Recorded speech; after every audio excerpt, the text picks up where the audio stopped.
Imagine you wake up at 3, you train at 4, you go 4 to 6, come home, breakfast, relax, blah, blah, blah. Now you're back at it again, 9 to 11, right? You relax, and now all of a sudden you're back at it again, 2 to 4, and now you're back at it again, 7 to 9. Look how much more training I have done by simply starting at 4, right? And so now you do that, and as the years go on, the separation that you have with your competitors and your peers just grows larger and larger and larger and larger and larger. And by year 5 or 6, doesn't matter what kind of work they do in the summer, they're never going to catch up because they're 5 years behind.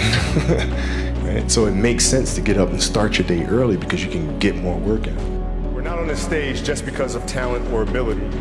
We're up here because of 4 a.m. We're up here because of 2-a-days or 5-a-days. We're up here because we had a dream and let nothing stand in our way. If anything tried to bring us down, we used it to make us strong. We were never satisfied, never finished, will never be retired. My high school English teacher, Mr. Fisk, actually paid attention one time in class. And he said, he had this beautiful quote, and it read, "Rest at the end, not in the middle." And I took that to heart.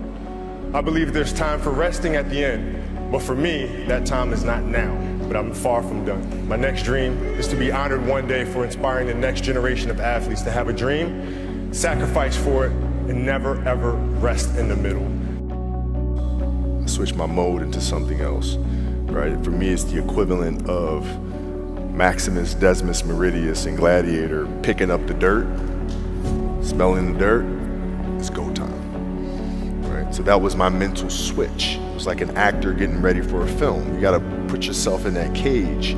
When you're in that cage, you are that character. And then when you leave there, it's something completely different. But when I'm in that cage, bro, don't fucking touch me, don't talk to me. Just leave me alone. Once you retire, you don't have that source of income that's coming in, right? So even if you save over a 15-year career, if your spending habits remain the same, eventually that well's gonna run dry. Right, so unfortunately for us athletes, the retirement age is 32, 34 if you're lucky, 37 like myself.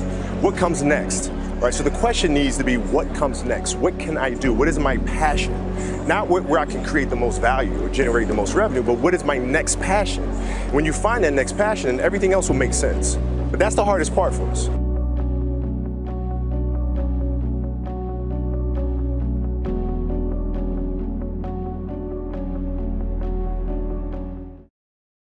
You guys know that, if you do the work, you work hard enough, dreams come true.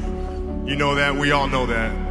But hopefully what you get from tonight is the understanding that those times when you get up early and you work hard, those times when you stay up late and you work hard, those times when you don't feel like working, you're too tired, you don't want to push yourself, but you do it anyway.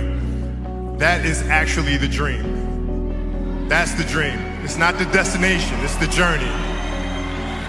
And if you guys can understand that, then what you'll see happen is that you won't accomplish your dreams. Your dreams won't come true. Something greater will. I play to figure things out. I play to learn something, right? Because I think if you play with a fear of failure, or you play with a will to win, or that supersedes a fear of failure, I think it's a weakness either way, right? Because if you play with the fear of failing, you'll have the pressure on yourself to play, to capitulate to that fear. If you play with the sense of I want to win, then you have the fear of what happens if you don't.